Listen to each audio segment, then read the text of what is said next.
This is Behind the Headlines, with behind-the-scenes analysis on issues affecting Pennsylvanians, sponsored by the Susquehanna Valley Center for Public Policy. Now, here's your host. Hi, welcome to a new edition of Behind the Headlines. I'm Maura Donnelly, an associate of the Susquehanna Valley Center for Public Policy. Our host, Charlie Greenwald, will be with us in just a little bit. Today, we're really happy to have a frequent guest of ours back again to talk to us, Mr. Paul Addis. Paul is a retired businessman. He has 30 years of commodity grain business experience and energy experience. Correct. Is that correct? Yes. And you like to refer to yourself as a change agent, so we're going to get into that a little bit today. But okay. You're really interested in improving the dialogue, political dialogue in Pennsylvania. I think we've talked about that before, so we're going to get into some specific issues that we haven't really addressed yet. In the past, we've covered some pretty important domestic issues, but let's talk a little bit more about foreign policy.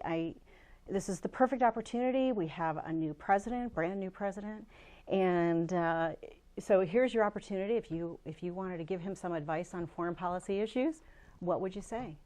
Well, let me begin by saying I think that Mr. Trump probably wouldn't be. Isn't looking for advice at the moment, but if he were, here's what do you think he'll ever take advice from anybody? Well, I hope he will. Yeah, he's going to have to. I certainly hope he will, and obviously we all hope that he will be a successful president. But I think the most important thing that one ought to do is look a little bit to our history, American history, and what has been successful, because I think it really points the direction of where our current foreign policy should be going. President Washington, at the very outset of our nation, in his exit address when he left the presidency, advised his colleagues in the Congress to avoid entangling alliances. And what he meant was, we're a new country, we're just starting out, we need to grow, and we have to be careful not to get caught up in the global issues that might make it very difficult for our country to grow. But that was the advice relative to a small nation. As the 19th century began, President Monroe, America had now become quite successful, but began to encourage the global powers, the European global powers, with the Monroe Doctrine, to understand that in the Western Hemisphere, America sought to keep foreign powers out, that let the Western Hemisphere emerge and develop, and this new nation, which was still relatively new, to grow.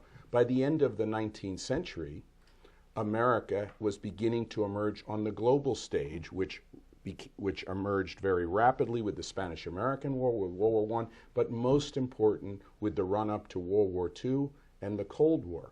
And in effect, as the most powerful nation on earth, our responsibilities had grown.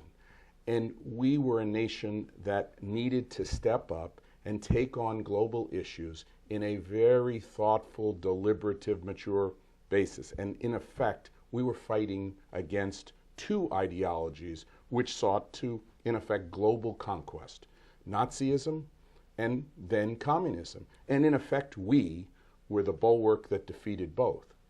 As the war ended, America was the world's great power, and to this day we remain the great power. Is that about when we started being referred to as a superpower? Well, sure. Yeah.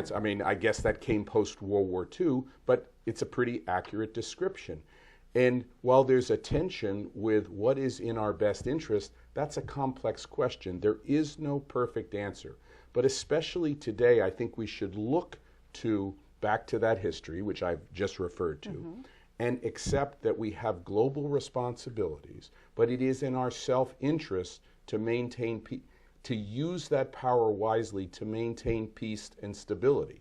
Therefore, I think it is essential that our military, which I think most thoughtful, reasonable people believe has been worn down by a series of small wars and by a lack of funding, and also strategic and intelligent funding, needs to be rebuilt to manage conventional conflict and to manage non-conventional conflict, terrorism. We need a military second to none with the resources to be able to do that. peace through strength. We need a stronger military. We also need to reaffirm, which I think was candidly weakened during the Obama presidency, the fact that we are the global spokesman and the leader of the free world.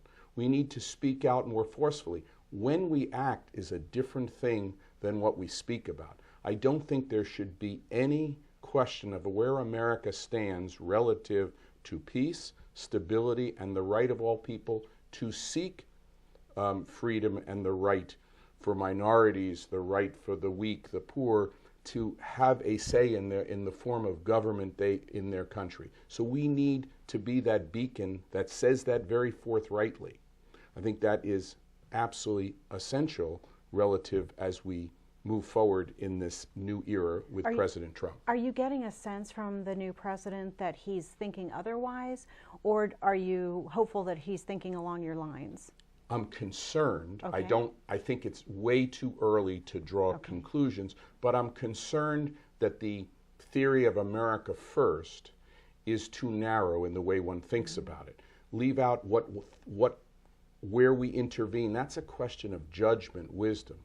But what we stand for as the oldest democracy in the world and as a beacon of hope to people around the world, where do people go when they're in trouble or where they want a better life? They still want to come to America. Yeah. So a first tangible example of that, I think we need to take a more thoughtful but assertive role in defending the sea lanes, the global sea lanes, which is an issue with China today, with the air lanes relative to planes. We've seen several planes shot down on the globe, and nobody has been definitively the world has not definitively decided who is responsible. That should have been done. And 3, communication networks, which we already see being challenged in this unconventional age. America must be more assertive, in my judgment, in those areas. We need, as President Trump has said, to have fair trade deals. I totally agree with him. Okay. Fair trade deals. Now, what that means to me is separate whether they are global arrangements or bilateral one-off arrangements with separate countries. We can have some of both. But there needs to be mechanisms that operate that can be used very, very quickly for America to be able to defend fair trade, our self-interest, not to, quote, win in a negotiation, if you will, win that the other guy loses and we own, and one side wins, one side loses. Both sides, it needs to be thoughtful and useful for both sides. That seems like common sense. It is very much when common. it comes to trade. And so there I would agree with Mr. Trump that many of these, or President Trump, many of these agreements are they're so bureaucratic, they're virtually impossible to intervene when one sees very serious unfair practices being used. And I think, frankly, that's what some of those who negotiated those agreements wanted, that they take years to, in effect, to be fixed. Right. That was in their self-interest. So I do agree with him there. But I would comment, which can be viewed as a criticism, I view it as a thoughtful comment, that global relations, global dealing has some similarities to a business deal, but it has another level of complexity, which is it has to be thought of in terms of not 5-10-year arrangements, but what happens over much longer periods with nations. So we can't sort of view them so narrowly as I got a deal and I'm going to get the best deal I can. We should get a good deal, but it has to be thought of what's in the long-term interests of America over a much longer time horizon. Are you concerned at all that we are, or the president is looking to isolate us too much from the rest of the world? Well, that's certainly what many commentators have stated. And he sounds like that a little bit. It's not just the commentators, but I'm just curious what you think about that. Well, what I think about that is the following, that one has to look at the entirety of the administration, not exclusively President Trump, but many of the people he has appointed to very senior positions, and look a little deeper, number one, and 2, give it a little time for this administration to gel. But I would encourage the administration that they need to be careful and, again, not lose sight of what a long long American history has encouraged, which is our involvement in an intelligent way around the globe, and as I say, being repetitive, that the fact that in the world as it exists today, there is only one superpower, but more important than being a superpower, we are a beacon of hope and fairness in the globe. And I don't think there's any other nation that equals it. Doesn't mean we're perfect, but I believe in the long run, the world looks to us, and we need to take that seriously because it's in our self-interest and in the world's interest.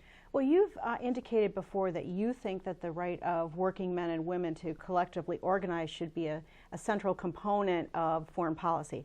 I find that fascinating because I have no idea what you mean by that. So Okay. can you Sure. help elaborate and explain how it can be that the right to collectively organize is a part of foreign policy? Well, the right to collectively organize certainly is an American right, Absolutely. which exists today.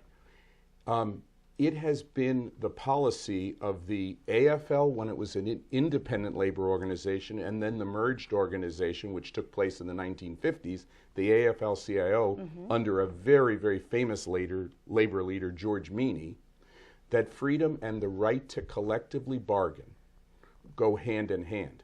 And the American administrations on the Republican side and the Democratic side always were sympathetic and very openly supportive of the AFL-CIO in their efforts to encourage the right of workers to organize on a global basis. So to me, that is a fundamental right. Okay. It's a fundamental right.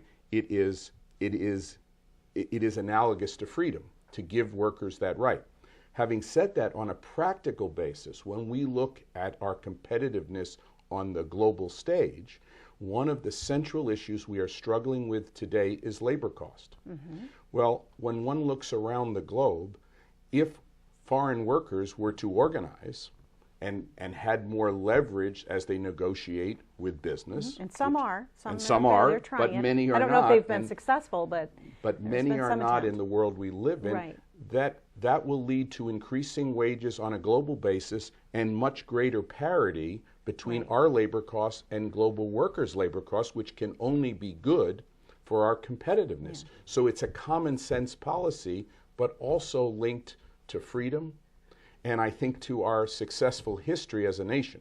Clearly, the right to collectively bargain has not in a fundamental way been a retardant to the development of what is the greatest economic machine the world has ever seen, our ability in the long run. Are we seeing the beginning of some of that parity with some of the jobs actually coming back? Or do you think that's a coincidence? Well, no, I think there is some of that. I think, though, that what has been lost, and I would fault labor for this, I think labor needs to take a much more aggressive stand in support and helping to organize and to speak forthrightly on a global basis about brethren around the world that they should seek the right to collectively bargain. So this was a much more central tenet of the labor movement in the past, in my Right. judgment, than today, and it was also a much more important foreign policy tool that was encouraged by Democratic and Republican administrations in the past. Well, because you don't often hear them tied together right now. But I would link them you want together. You want them to come back together. And I think it can only be good for the world in terms of peace, the right of individuals for freedom, as well as our economic situation where we are struggling. It is clear we're struggling relative to low-cost labor and dealing.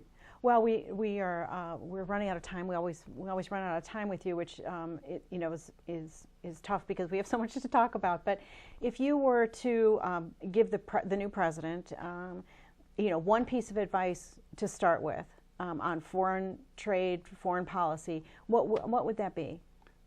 What I would suggest is to make a very narrow list and be very assertive about a very narrow list which is inspirational, which is globally inspirational. A narrow list which is in our self-interest, in terms of America's national security interests, but as well as inspirational to the world. And I think that would calm many of the tensions that exist. Oh, we could definitely use that. We need some calming tension right now. Well, we'd like to thank you so much for being here and for giving us your insights on foreign policy. This has been very enlightening. So thank you again. We look forward to seeing you Well, thank again. you so much for having me. It's always a pleasure. Stay tuned for the next segment of Behind the Headlines, where Charlie will be back with us for the Arnold Report.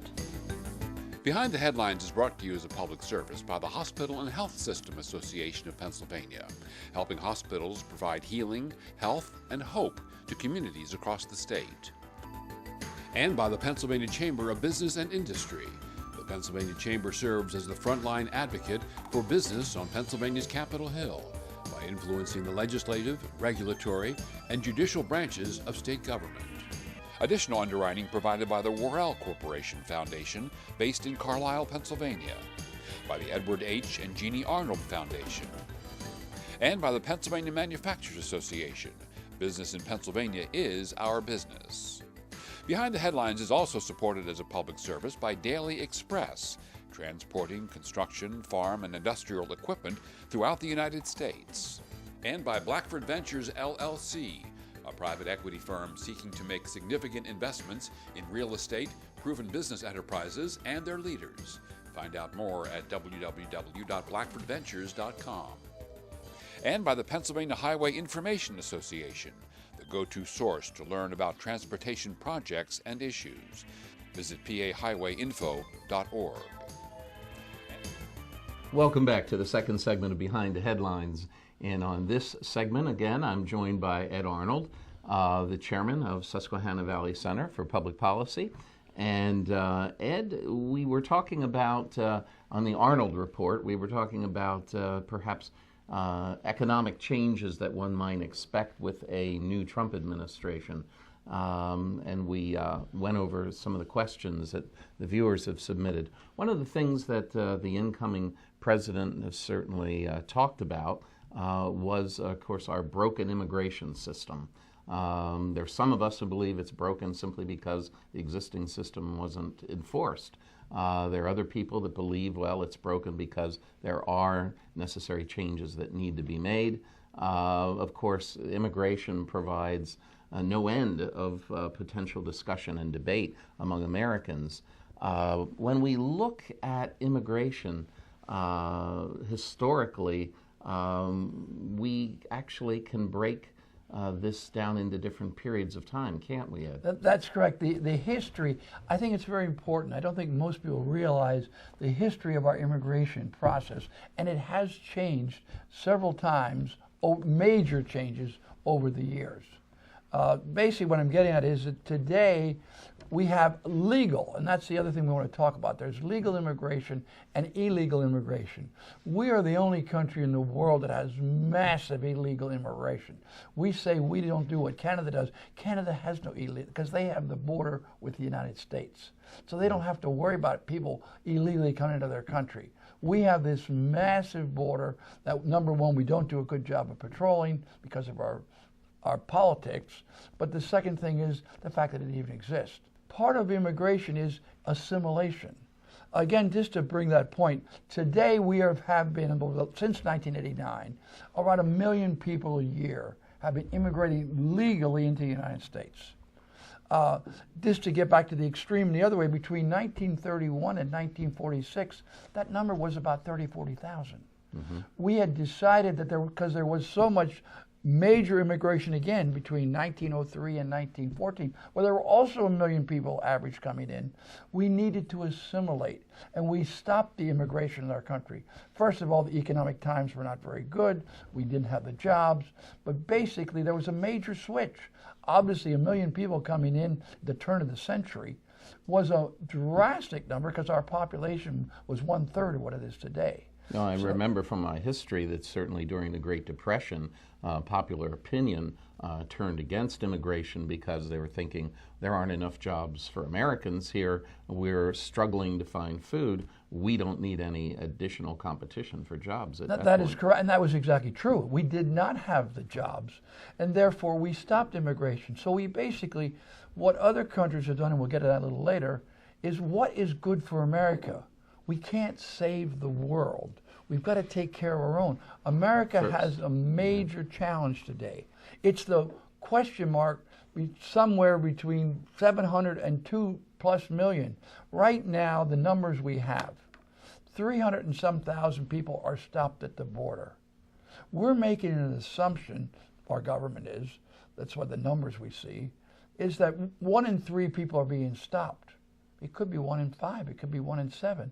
That's why I say... In terms of legal and illegal. The illegal. No, the illegal. Yeah, in terms of the illegal. Legal are 1 million. Yes, That's an actual I'm number. Sorry. Yes. The illegal are somewhere between 700,000 and several million.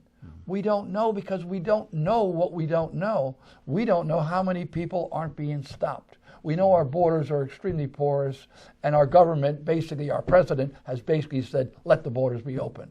Well, and we've had administrations on both sides of the aisle. Just as a sort of in generalities, the Bush administration didn't enforce the southern border very rigorously because they wanted cheap labor for agribusiness. And this administration, the Obama administration, hasn't rigorously enforced the border because they were looking for future voters. Well, basically, that's what you're saying. Bush had a very, let's say, personal relationship with the president of Mexico, and he wanted to play nice. Obama is playing politics, so he wants to play nice with immigration. So overall, our immigration policy has not been in recent times for the good of America, but for political reasons, which is very bad. And also, I want to mention the other side of that program is deportation, which of course is a very big deal because, as you say, and there's been discussion of this during the presidential season and in its aftermath. And basically, it's demonized Trump that he is this terrible person that wants to send people out of the country. This is not unique to America. Back in the 30s and 40s, there was major deportation in this country of something in the area, again, of maybe 1 million people a year. It was a very large number were being deported. The numbers right now are a little gray and hard to come about, but there was definitely a big deportation program. Why? Because again, just like the importing, we don't have the jobs here. We said to have them people leave so there's jobs for Americans. Then we had the second wave, which actually had a not very nice nickname called wetback. Under President Eisenhower, he recognized that our borders were porous, and he said we got to change this. He put a military man in charge, and they basically closed our borders to illegals. And therefore, we still had a substantial number of people coming in, sort of the average number of immigrants, legal, but illegals were basically cut. It was a drastic program, and it had a multi-tiered effect. And so overall, you got to realize, we're talking about we were deporting up to 1 million people under the first year or so of Operation Wetback. Well, they worked very closely with the Border Patrol, worked very closely with the state police, worked very closely with this military unit. There was a military unit, as I understand, of anywhere from 600 to 800 people that essentially moved along the border trying to specifically crack down on situations and apprehend illegals that had just come across. Well, actually, what was right, we were working also with Mexico, because Mexico was losing their farm workers, and their farms, they weren't being able to harvest their crops. They actually, at that time, did not want all these people migrating to the United States, where we paid their, even though we paid them poorly, we paid them better than what Mexico did. So Mexico was actually cooperating at that time to stop the people from leaving Mexico. It's sort of different from today. The thing is that we also changed the program. When we caught somebody, we just didn't, like now, we just take them on the other side of the border and drop them off. They, with the cooperation of the Mexican government, dropped these people off deep into Mexico so they couldn't get back to the border to come back in again. They also cracked down on the employers. Not only did we have teams at the border, we had teams in Chicago and in the meatpacking in Kansas City and so on, where they were hiring the cheap illegals and forcing them, again, penalizing the companies and, again, deporting the people. So overall, the process was a lot more effective than it is today. But the other side of that coin, we had a very good guest worker program. Over 400,000 a year were allowed to come in and work on the farms. So the government had got it under control. By the end of the Eisenhower administration, we felt that our border was 95% sealed. which is right now. Well, and we knew who was in the country for how long and what they were doing. That's the other thing, that our illegals today, 500,000 of them are actually people that come in on visas and never leave, but then we never bother to check and try to find them. We're just simply lax. Again, we are not enforcing our laws. I think, Charlie, the one thing I'd like to talk about is we keep saying, well, what the rest of the world, look what Canada does. Canada does what's good for Canada. They do not have illegals, they have legals. And their legals bring value to Canada. It's people that are well educated. In fact, now they've even changed it to the point where you must have a job offer to get into Canada. They're bringing a lot of people in, but they're bringing in people that bring skills that make Canada a stronger country. They are using immigration to make Canada great, And not trying to save the world. A lot of their immigration, in fact, comes from the Orient. That's correct. Whereas 75% of our immigration, especially illegals, are totally unskilled. We already, because of our weak education system, have a tremendous number of unskilled people in our country, and there's less and less unskilled jobs because of automation. So basically the advice here is that we have got to do what's good for America. We can't save the world. So one of the things that maybe the new administration will look at is trying to do a better job of helping people in their home countries so That's they correct. won't need to emigrate. We've got to assimilate those who are coming in, and that's the other failure. We're not assimilating. We're creating pockets, people that want their own governments in our country. This is crazy. This is America. We have our culture. Unfortunately, our education system isn't particularly teaching civics and what America's about. Most students don't even understand the history of America anymore. That's more true than you know. As a professor, you know. I run into this every day. That's true, Ed.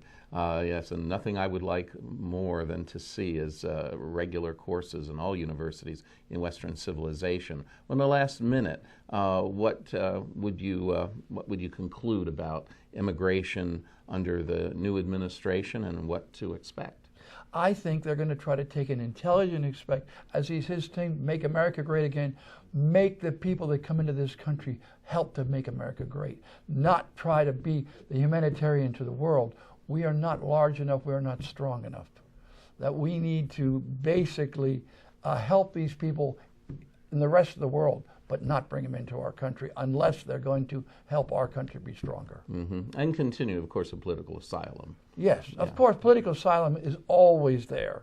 But that's a small part of our immigration, very small part. Okay. Well, we want to thank you for being with us again today, Ed, and I think President Trump is going to give us a lot to talk about here in Pennsylvania and in the near future. Definitely in our next thing we will be talking about the Trump administration. Okay. We'll see you again next week on Behind the Headlines. Tune in again then, and have a great new year.